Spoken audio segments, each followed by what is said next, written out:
Cette vidéo va montrer comment résoudre une équation ou une équation se ramenant à ln de x inférieur ou égal à ln de y. Pour cela, nous allons chercher à appliquer la propriété qui dit que pour tout réel a et b strictement positifs, ln de a inférieur ou égal à ln de b est équivalent à a inférieur ou égal à b. Voyons deux exemples.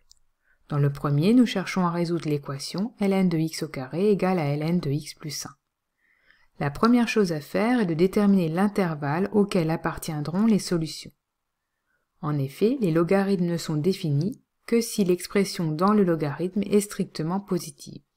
Ici, nous avons affaire à ln de x au carré, donc x au carré devra être strictement positif.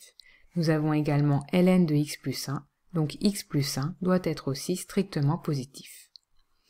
X carré est positif sur R, mais s'annule en 0. On va donc exclure la valeur 0. Et x plus 1 strictement positif est équivalent à x strictement supérieur à moins 1. Représentons ces intervalles sur une droite graduée. Les deux expressions doivent être positives en même temps. On cherche donc l'intersection de ces deux intervalles, qui sera ici l'intervalle moins 1, 0 exclu, union 0 exclu, plus l'infini. Une fois l'intervalle trouvé, on va alors chercher à appliquer la propriété qui nous dit que ln de x égale à ln de y est équivalent à x égale y. Ici, nous avons grand X égale à x au carré et grand Y égale à x plus 1.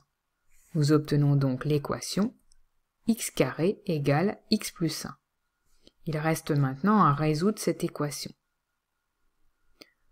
On reconnaît là une équation du second degré lorsqu'on l'écrit sous la forme x carré moins x moins 1 égale à 0.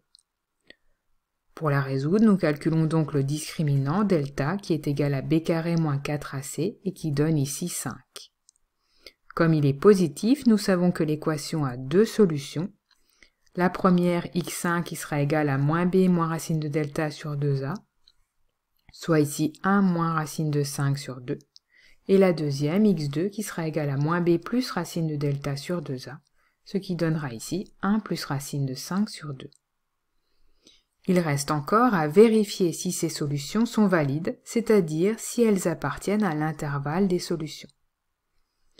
1 moins racine de 5 sur 2 est environ égal à moins 0,6, elle appartient donc à l'intervalle moins 1, 0. Et 1 plus racine de 5 sur 2 est environ égal à 1,6, qui appartient cette fois-ci à l'intervalle 0 plus l'infini. Les deux solutions sont donc acceptées. Nous avons donc deux solutions, 1 moins racine de 5 sur 2 et 1 plus racine de 5 sur 2. Passons maintenant au deuxième exemple. On veut alors résoudre l'inéquation ln de x moins 4 plus ln de 2 inférieur à ln de x. Cherchons d'abord l'intervalle de définition. Nous avons ln de x moins 4, donc x moins 4 doit être strictement positif. Nous avons aussi ln de x, donc x doit être strictement positif.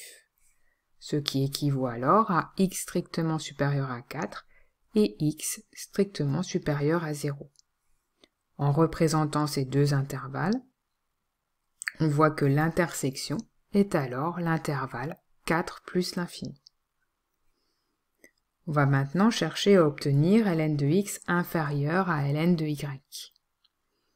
Pour cela, on va utiliser la propriété algébrique qui nous dit que ln de a plus ln de b est égal à ln de a fois b. Le a sera alors égal à x moins 4 et le b sera égal alors à 2. On obtient alors ln de x moins 4 multiplié par 2 inférieur à ln de x. En développant l'expression, cela donne le logarithme de 2x moins 8 inférieur à ln de x.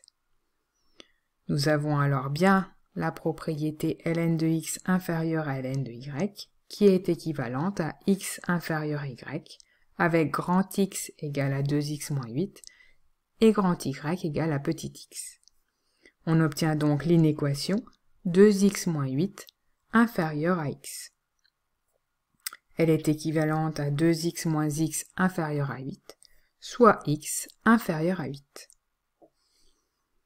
Attention, l'intervalle des solutions doit se trouver dans l'intervalle 4 plus l'infini. Les solutions sont telles que x est inférieur à 8. Or, l'intersection de ces deux intervalles est l'intervalle des deux solutions et sera donc l'intervalle 4, 8.